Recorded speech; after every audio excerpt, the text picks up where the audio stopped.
Hi everybody, another video on the divine will, and I've already fused myself in the divine will for this video, and I think everybody knows the prayer by now, how we do that. But for time's sake, I'm not going to do that because I've already done it. And like I've said before, I don't want to keep repeating myself. I want to keep my videos as short as possible, but as much information in there as possible. And this is very important stuff. And you might see my arm keep moving. Oh, I think I said that before. You might see my arm moving up to pause it because I need to think what I'm saying. And I'm doing that so that I'm not just sitting there saying nothing, I'm thinking.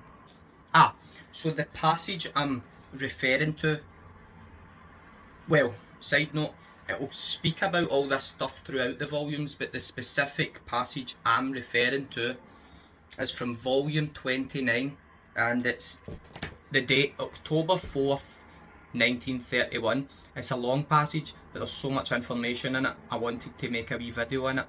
And I'll just read the heading of the passage, which is how doubts, fears or wounds to love, the divine will is one single act, the greatest of marvels, the night and day of the soul. And I want to focus on the part that talks about the night and day of the soul. And so it happens that Louisa is 61 at this point, and remember, her personal teachers have been Jesus and Mary, and she's still at times having doubts, fears, anxieties. It even says that she was accompanied by a sadness because there were so many afflicting things coming into her mind, so probably having a very negative pattern, well, a negative pattern of thinking at that point in time. Right, so, and the reason I found it, I think it's very relevant to make this video is because very quickly, maybe for 2 or 3 weeks, I had an ear infection and then some sort of a virus that's going about, and loads of different worldly situations that I had to deal with, and different spiritual situations, you know, dealing with different people who sometimes you can be kind to them and you don't get that back.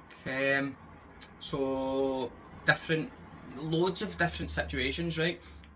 But I found it was all taking place at the one time, and on top of that, not feeling well, which makes me, I don't know about anybody else, but that's the time where for me, I know there will be different situations in life, but that's one of the times, I should say, where it truly is, like I said in the last video, where it's like the spirit is willing, but the flesh can be very weak at that time, and then doubts and fears pop in and anxieties, and you're like, I'm doing all this stuff, I'm doing it all, why is this happening? And you're like, what's going on here? And it happens, as always happens in that situation, when you pick up some spiritual reading. It might be a few days, might be a few weeks, but when you pick up a bit of spiritual reading, whether it be the Bible, the Book of Heaven, the Diary of Saint Faustina, God gives you the answer. And it came to me yesterday, and I wanted to make the video yesterday about this, but because I was extremely tired, I just didn't feel that I had the brain power to do it. So I spoke about something that I felt was easier for me to speak about. Anyway, so the way Jesus he speaks first now, like I say, it's a long passage, so I want to just kind of break it down. When doubts and fears are creeping in, it's wounds to Jesus' love. So we've to try not to allow the doubts or the fears to come in, which is extremely difficult. But Jesus tells Louisa in these situations, just do everything that you've been taught up till now, which essentially is living your faith, but doing everything in the divine will. I've already spoke about that before an awful lot, so I won't repeat myself about it, but he encourages Louisa, just keep doing what you've been doing, Just keep doing everything and try not to have the doubts and fears, because I'm always with you. Now let's go into this. This part is extremely important. So Louisa's continuing to do everything that she's been taught up till now.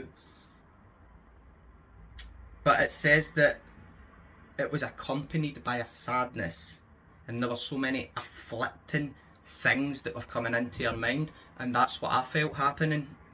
And however,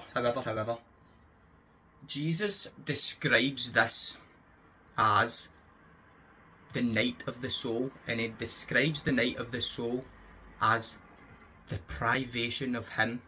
And so in past situations where Louisa's maybe been feeling like this, she's just been able to sail through these times, but because she's not been experiencing the privation of Jesus or the night of the soul.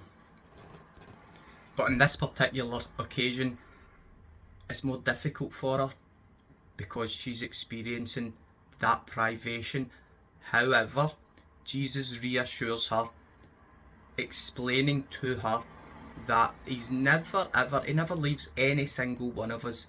When we feel his privation, he's resting within us, and we're perhaps taking on the sufferings, the anxieties, the fears, the doubts, the worries. Well, forget about the fears and the doubts, but the sufferings, we're taking on the sufferings for Jesus in these particular situations. But the beautiful part is that it's like the world outside, okay? We have the night and we have the day. So we have to go through these situations, the night situations, doing everything that we've learned. Just don't stop it.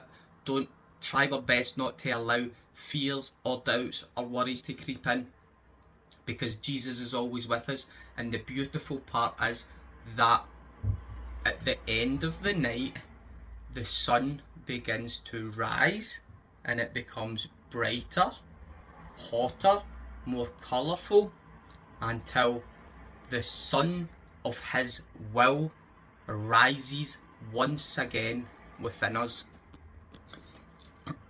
And it's kind of like I said before, it's like you grow in this stuff, but then you sit at a level, there'll be pain, sufferings, and then you get through that night of the soul until the sun of his will rises upon the sun of his will rises once again within us, and then it's like another growth.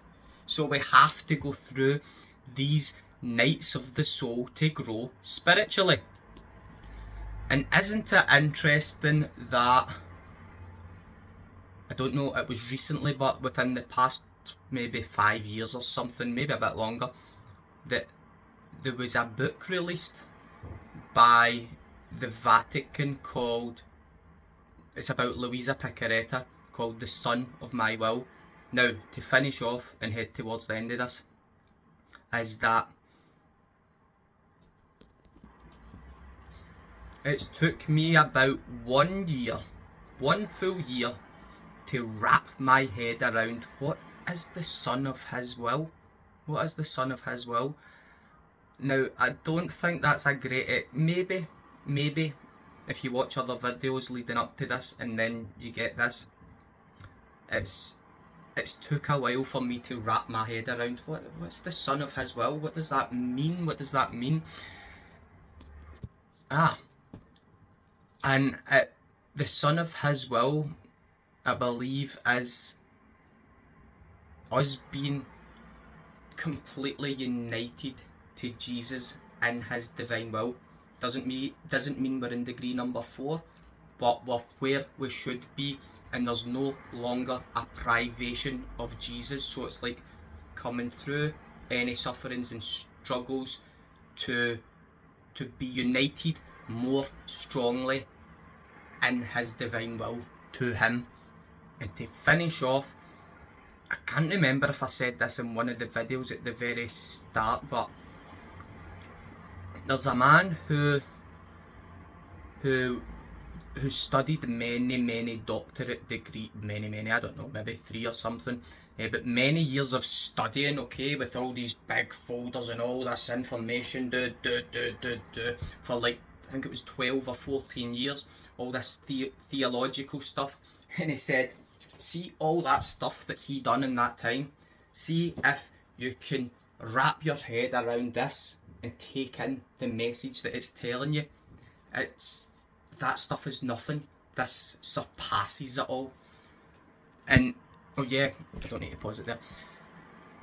And that's, I suppose, another example of how this is the greatest gift that Jesus wants to give each and every single one of us, without exception. There are nobody that he doesn't want to give it to.